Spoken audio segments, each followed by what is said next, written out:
All right, guys, welcome back. Welcome back. It is magazine night. We haven't done a magazine in a couple weeks. This one's going to be BMX Action July 1989. Now, I had to take some time and look at this magazine a couple times because I'm like, man, I felt like I did this one.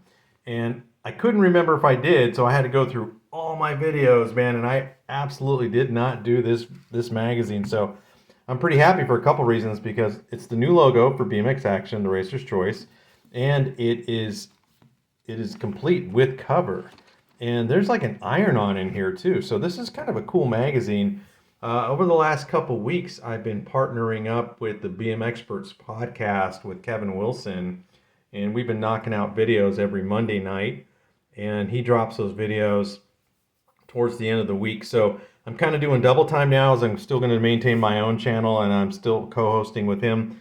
So it's been a lot of fun and I'm getting a lot of knowledge in terms of BMX racing on the, especially on the old school stuff. But anyway, let's get into the magazine. All right, so who's on the cover? This is Tony Ashley. He was NBL National number 1, 21 to 27 cruiser. And I love this thing for this shot for a couple reasons. This is a Cyclecraft. My cousin James had a Cyclecraft. I know he had one of these. I think it was, I don't know if it was this color combination. I do love the colors of Cyclecraft. It's very neon-ish, as you can see. This is 1989, so we're starting to push the 90s now. So the trends are going to really start to change from the 80s to the 90s. It's weird because I was finished with high school in July of '89. It was probably summer. I was probably going to junior college. It was probably my summer break during junior college. Sorry, I got a little brain freeze right there. But anyway, that's what was going on with me. Let's get into it. We got a Florida NBL tour. We got the rookies class of '89, and of course, there's going to be a cruiser shootout on this one. Aha! Just as I suspected. Haro is on the inside cover, the king that rules BMX, and this is the Haro Group 1. So this is the next phase of the Haros that came out. So the original Haro came out in 1986. So now we're about 3 years down the road, and you can see the bike is now starting to evolve. A couple things that are really, really different about the bike. The handlebars are way, way different. As you can see, this is what the original handlebars look like on the RS1. This is what the new ones are starting to look like now. So you can see that the bars took a whole new shape. I prefer these a little bit more, to be honest with you. And the top tube, you can see it's now starting to bend up towards the seat post. And the power disc, that's different. Cranks looked about the same. So the frame, it's definitely different. This wraparound gusset here is definitely the same as the original Haro, and then the forks look very similar as well. So those are the only changes that I can see physically right now in this wishbone kind of back end right here. That's a big difference. Let's keep moving. Inside the cover, we're going to do Second Chances, Dirt, Florida, World Report, Hot Prods, Signed and Numbered, 24 Wars, the sequel, the Rookies, Outtakes. On the cover, we already looked at that. And then on this page, this guy does everything he does. This guy does everything and he does it all WFO, Dyno's Dave Volker, airing out at the Dirt Half Pipe in Mission Viejo, and that was shot by Spot. So that's a pretty good shot. This guy right here, they call him Lord Volker for a reason. The guy's like a monster. All right, let's keep going. Oh, we got the Odyssey Pit. Sorry, guys. I've been going all day. I worked all day, and I did a podcast today, so I'm definitely getting a little punchy right now. The Odyssey Pitbull brakes. These were super popular. Never owned a set. And then we got Chris Muller here, and it looks like this is not an ad for S&M, is it? Or is it not? Life is a Beach. No, it's for the clothing line, Life is a Beach. That's really cool. This is a great shot, by the way. Okay, let's keep on going. I'm going to try to slow down my thoughts a little bit because I could feel like I'm rushing and it's making me get tongue-tied. I don't know what this piece of paper is here, but it's attached to the magazine. That's strange. Okay, we got 1Q. If you've raced, let's see, if you could race one race over because of a mistake you made, which race would it be? I guess it's one question. So Charles Townsend responded to that. I would race the ABA Grands in 1988 because this time I would know there would be a crash in the first main, so obviously I would avoid it and I would be number one again. Oh, wow. That's an easy one to remember. Eric Roop says in 1984, the NBL Grand's third main, I had 3 points. Ellis was the closest with 7. I had lane 8, tried to get a killer start so I could win from the outside. That was dumb, apparently. I hit the gate, was in 5th behind Miranda. He fell. I ran into him, took 7th. Ellis won overall. If I had won overall, I would have won $2,000 in prize money, and Mongoose would have given me $8,000 for a special contingency program. Plus, I would have been able to say I won at the NBL Grands. Instead, I took second. I made $1,400, and that was an $8,600 mistake. Yes, I'd like to do that one over. Wow, I don't think anybody's going to beat Eric. That was a pretty good one. What does Chris Muller say? Let's do one more. Chris Muller. I know. In 1984 at Reno, I was racing 14 Expert on pedal power. In a semi, a bunch of us crashed. I went around the wreckage, was in 4th, sat down, goofed off, and got style off the jumps in the last straightaway. Eric Carter was in the crash. He had gotten back up and passed me at the finish line, making the main. That was the race that Eric said he'd quit racing if he didn't make the main. Ooh, I actually heard about that story. And it says here, and right after that race, Eric got factory free agent and began the big winning streak of his. That's it, of his. Oh, I'm sorry. He won that. He started his big winning streak, is what he's saying. Everyone yelled at me for that. Matt Hayden, everybody. See what I started? That's really cool. I didn't even know that was a thing. That's awesome. Wow. Oh man, we're gonna have to read a couple more of these. Okay, let me put you guys on pause really quick so I can get something to drink. Okay, sorry guys, I had to get a drink of water. All right, let's read Todd's. Todd Blazer. The race that first comes to mind is the Coal Canyon National last year in my AA semi when I slid out of the first turn. Now, with my bigger front tire, if I could run that race over, I would not slide out, and I would make sure of that. Oh, that's pretty cool. Let's see. Hans Nissan, the cruiser main at the ABA Grands in 1988. I hit the gate and lost number 1 to Eric Group. What a good guy. So you know what that means, guys. Better do them gate starts. I don't do them now, but I've done my share of starts through the years. That's pretty cool. Todd Lyons. Man, these guys all have good stories. Definitely the 1988 IBMXF World Championships in Chile. On my cruiser, I was winning but took the wrong line in the first turn and got passed by 2 dudes. Then I wrecked. If I had won, I would have doubled 2 years in a row at the Worlds. I definitely like that race over. Oh, that's really cool too. These are all really interesting. Harry Larry.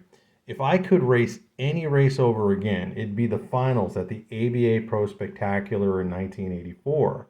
I raced a cruiser there for my first time because I needed to get some extra points to catch the guy who was leading the series. His lead was small, but it was still a lead. I should have only raced the cruiser in the third moto, as the series was based on the transfer system, and I concentrated on my 20-inch instead. I raced the first moto, was leading, so I got rad off one of the jumps and got passed by Rob Fade. Then I raced the second moto and made it, but I failed to make it out of my 20-inch moto, which burned my chances of catching the leader who ended up winning the series. I got second. When you sit down and think about it, there are so many races you'd like to do again. I'm sure I have a few. That one's a little confusing. I don't know if it was, maybe he was gassed out from racing the cruisers. Maybe he should have just focused on the 20, but I think that's what he was trying to say. You know, that's my mind talking to me. Galen Starlin. Well, to tell you the truth, I'd like to rerun the last 3 ABA Grands. In 86, I won cruiser, and I was winning expert into the first turn until I bailed at the 80s. At the 87 Grands, I was winning cruiser. In the second to last straight, my chain fell off. I ran my bike in for third, but won expert to make up for both of it.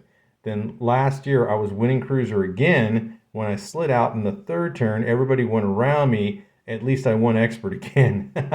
Talk about bad luck. I just hope I can end this dreaded streak. These are all great, great stories. I love them. Those are great. We got an Amy ad on the bottom with Greg Hill and sunglasses. and then we move right into a GT ad. The bottom line is the finish line. Great shot of Gary Ellis here and the GT crew here. This is really, really cool. Let's keep moving. Rip. All right, we got some dirt here. So as far as dirt's concerned, it's hard to get through all of this stuff without taking like an hour to read it all. So we'll just take a look at maybe a couple things here. So let's see, for example, the doghouse. The continuing saga of Mad Dog, Dave Clymer, Alan Foster, and the others. Last time we updated you on the adventures of the dog, Papa Dog, was heard saying 5 people in our living room for 2 months. I'll have no more of this. Thus leaving various Pennsylvanian and Floridian transplants out in the cold. Wow, 5 people in the living room alone. That's all I need to read. I've only ever had one roommate. I've never had several people living in my houses or apartments that I lived in the past.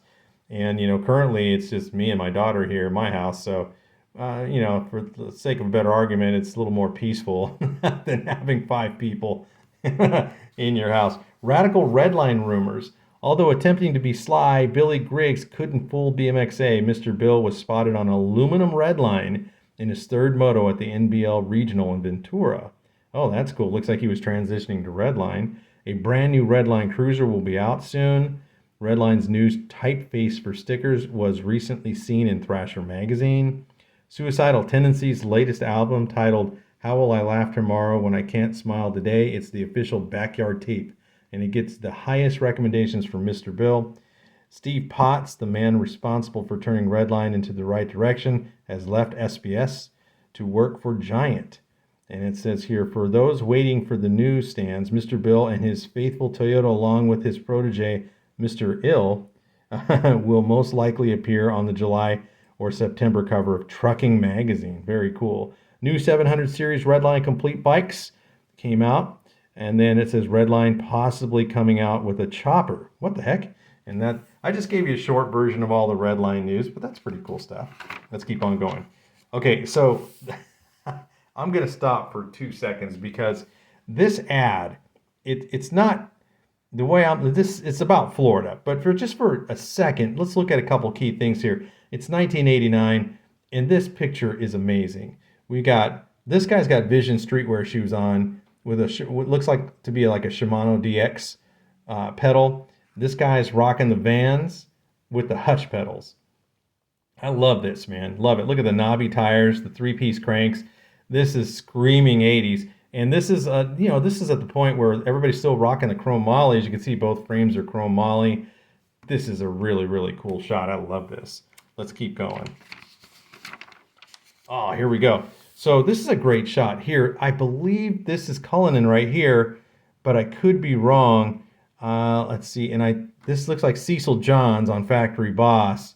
This is a great shot. And I think, let's take a look. This is going to be photo A. Just one of the things that make Orlando the best track in the country is the wall-like first jump. Here comes Ronnie Anderson, Todd Blazer, and Billy Griggs to demonstrate. Oh, they're talking about this picture right here. Wow, that's a hell of a speed jump. Look at the height of that jump. And there's no way to keep your wheels on the ground. You can see Billy actually launches it. He says, screw it, I'm not going to speed jump it. And he jumps the whole section. It looks like he went from second and fell into third because of the hang time right there. But that's a really, really cool sequence right here. In this picture, it says, in this BMX lifetime, boss is Steve Veltman. That's Steve Veltman. I'm glad I read it because I didn't realize that. Steve Veltman has done a lot of things in Jacksonville. He completely nuked his competition both days, which makes up for the seconds that he got the week before in Orlando. This is a great shot of Steve. Great, great shot. All right, let's keep on going. Here's another shot of Steve right here. A couple little kids here. Not sure of all the photos. I'd have to read all these. Looks like Todd Blazer down here. It looks like we got Greg Hill doing a clinic right here. This is really, really cool. Again, I would read all this, but again, it'll just take entirely too long, so we're just going to keep on going. We got some, looks like some trail riding here, and this guy's on an Auburn right here. Guys, I'm going to stop for a second. I never really understood the interest of Auburn. Wasn't really my thing with the 2-piece frame set. I thought it looked kind of trick, but other than that, I had zero desire to have one. And that goes clear back to the late 80s. I remember not really digging those. All right, this is a great race shot right here on the top hand corner. This is the real Orlando tradition. First turn traffic. 09's Barry McManus, Schwinn's Eric Carter, Diamondbacks Matt Hayden, UGP's Tony Lamist behind Hayden, and Good Times Free Wheels Tony Siznaka. It just doesn't get any more crowded. Look at these guys dicing. This is such a great shot. Love it. New 09 colors right here, guys. You can see 09's changing its format. I mentioned before, this is one of my favorite Diamondback kits right here. Love it. And then we got the Schwinn kit back there, and that looks really cool. And that's Eric Carter. I wonder if he was rocking that Skyway TA at the time in that photo. It's a great shot. Love it. Let's move on to the next page. What do we got here? Oh, wow. This is a great shot here. We got Dave Milham right here boosting. And in this, there's Shelby James right there. That's a great shot of Shelby on top. This guy was damn near unbeatable back in the 80s. He was a big dude, super powerful, super fast. Let's keep on going. Oh, I guess this is all the tracks in Florida in the riding areas or riding zones. Look at all these places that you can ride in Florida. That's awesome. I believe this magazine was wet in one time in its life because it feels a little crinkly here. Let's keep going. S&S Racing here, and then we got Hot Shots here. Ooh, that's a sick picture of this elf right here. This is awesome. I really like this one. Who's the rider in that? It doesn't say. It really doesn't say. That's a really great shot, though. World Report. What do we got going on here? Billabong 1989 Gold Coast Nationals in Miami BMX Track Australia. The TNT Indoor, which was in Elkhorn, Wisconsin. In that race, Matt Duntz won that one. And then Emilio Gilmore, Ron Rushan, and Ed Simo. This was in Wisconsin. And then we have over here, Indoor Tours race in France. Xavier Rados won that one. Jordan Mellis, Rob Bolton, Basta Bever, Frank Cheverton, Eric Manazzi. I cannot pronounce this one. Looks like Schlalinavi. And Phil Hagendorn. This is really cool. It's covering all the different races all across the world in this particular ad right here. And I really do not remember this at all. Look at Todd Slavic tearing it up right here. This is super cool. Look how high his seat is, guys. You gotta love that. Open face helmet, red line flights. I love these croupy cages on the bike. This is sick. I love it. That's an awesome shot. Let's keep going. Ace American Cycle Express. We got an ad here for Airwalk shoes. That's pretty cool. I like that. And then we got styling here. And what do we got here? Hot Products. Renthal bars. Wow, these look modern. The way those bars look. Power bar ad right here. Troy Lee sticker visor kit. So you can customize your helmet with the Troy Lee sticker kit. Jammer Designs number plate. Not a big fan of these, but they're still cool for the time. TNT revolver hubs. Those hubs look nasty. All right, Homeboy ad right here. And then Race Proven. So this is one of my favorite colors, as I just mentioned a moment ago. All the Diamondback uniforms, this is one of my favorites for sure. The Master Matt Hayden getting busy right here on the Diamondback Reactor. I love the 09 plate he's got going on. The Arrow leathers complement this jersey perfectly. He's got the customized painted helmet with the snake painted here. He got the Haro mouth guard right here. He's rocking the 09 wrist wrap gloves in blue. Now you would think, well, why did he get blue gloves? Well, it matches the mouth guard and there's some blue accents in the helmet. So that's actually a really cool touch. Great shot. Looks like he's rocking red line flights as well on this bike. I love it. Let's keep going. All right, we got a centerfold here. Wow, this is something that's pretty rare, is centerfolds in BMX magazines. And so this is my cousin James magazine. You can see he didn't take it apart. This was just a big green light for me to rip this thing out and put it on my wall. A great shot of Gary Ellis. But you can see that the magazine did get wet. I don't know if you guys can tell, but there's actual rust where the staples are on that. So that's really cool, man. I'm going to definitely be careful putting this one back. We got the ABA track directory. Oh, you can see the pages are coming out, and now you can definitely see the rust. So the magazine got wet. Somebody must have spilled the soda on it or something like that. In California, man, I love looking at these to see if my local tracks that were still on here at the time. Lemoore Action Park BMX, I'm pretty sure they still have a track. There was a track in Madera, Merced. I raced at the Merced one. Mountain View Orion Park, I raced that one. Napa Valley BMX is still there. I've raced on that one, and that was like in 2014, I think. And so this is 1989. Orange Y is one of the most historic and I should say popular tracks of all time, local tracks that is. And we got, look at Roseville Oak Creek BMX, still operating, still there. That's pretty awesome. San Bernardino, San Diego, Santa Clara Pal. Now, Santa Clara Pal still exists, but they're not sanctioned anymore. So you can still go there, you can still train, you can ride. The track is totally operating, but it's not for racing, unfortunately. It's kind of some politics that got in the way of that one.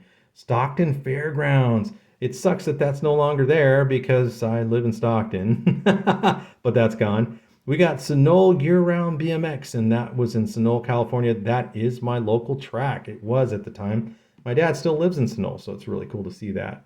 Susanville, Temecula, Ukiah, Woodland, and then that looks like that's it for California. We got Angels Camp was up here. We're Frogtown BMX, Angels Camp. Wow, I just realized that. And that is where we all go in September for the Frogtown Classic. That's awesome. I can't believe I overlooked that. We got Azusa, Desert Hot Springs, El Centro, Grass Valley, Lakeport, and then we got to the rest of them. So that's really cool. I'm just looking at California because I live in California, but that's really, really awesome. The impressive thing is a lot of those tracks are still existing, which I think is really, really cool. We got the 24 Wars where they're going to test out the cruisers. Great shot of Fuzzy here. I love the shot because, again, look at the dyno colors on that. Those yellow and black BMX action colors are totally nasty. I love the white Vision Streetwear shoes. He's got the open-faced Echo helmet, and he's got the Club Homeboy sticker holding up the visor. So it gives it that little kick up. So I guess he didn't have a visorizer. But this, for all kinds of reasons, is just an awesome, awesome shot. Not to mention the fact he's getting totally rad here. Okay, let's keep going. Got Cecil Johns. He's testing out the Boss Cruiser right here in the middle. And then look at this shot right here. Whoa, who's doing that? Wow, Boss's AA Pro. And that's Cecil Johns. When you ride a Boss, you need a lot of muscle. Yeah, he definitely had that. April 1989, let's see, goes down in history as the first ever that Brian Hernandez completes. Man, I can't read this, guys, because the print is too small. Numerous Indian airs. Okay, so I guess this is an Indian air. That is really, really cool. That's a great shot. And remember, he's on a cruiser just tearing it up. Oh, wow. You got Moeller here on the Titan cruiser right here. Man, I wonder what the value of this bad boy is right here. I can't guarantee you it's not cheap. He's pulling a flatty here, and he's on an MCS right here. Damn, these were high-quality cruisers for the time. And then Hernandez then getting busy on the free agent cruiser. It's weird because you look at this bike and you think to yourself, it's just a 24-inch bike. It's really not that big. But we're so used to seeing guys on 20-inch bikes, they look like they're riding gigantic bikes. When in fact, they're really only 24 inches. That's a great shot. West BMX. Oh, Year of the Rookies. Let's see, what is this? I guess this is Year of the Rookies ROF. Not sure what ROF stands for. So I'm sorry about that, guys. Rookie of the Year? I have no idea. This is Eric Philipparts. That's an awesome shot right there. Factory color control. Eric Philippart, Billy Yao, Ron Pettit. These are great, great shots. Whoa, look at this one. The Renthal, I love that Renthal crossbar pad right there. And he's got 09 pads on the stem and on the frame. Oh, I love the Vans colors, man. God, I miss these Echo helmets. Jeez. I think those would sell like hotcakes. Ron Walker was a rookie. Danny Milwee was only 17. He was a rookie. Darwin Griffin at 19. He was the rookie. Dude, he's rocking a major mullet. Is that Danny Milwee? Yeah, I believe it is. Yep, Danny's showing off a lot more promise than everyone expected. He's working on straightening out and rejuvenating his reputation as one of the coolest and quickest guys in BMX. Very, very cool. Great shot. I'm going fast, guys. Sorry about that. Let's see here. What do we got here? Glenn Pawlowski, he was 19 years old at the time. Jeff Donnell, 23 years old. A little older on the rookie side of things, but let's face it, 23 is still pretty young. And then we're done with those. We're moving on to more ads. Frankfurt BMX. And we're talking about the rider on the cover. Tony Ashley, he was 23 years old. And he was from Monroe, North Carolina, sponsored by Cyclecraft. He was driving a 1988 Nissan Maxima. That's really cool. He had a pet, a donkey named Gus. That's pretty funny. We got Pro Stick ad here.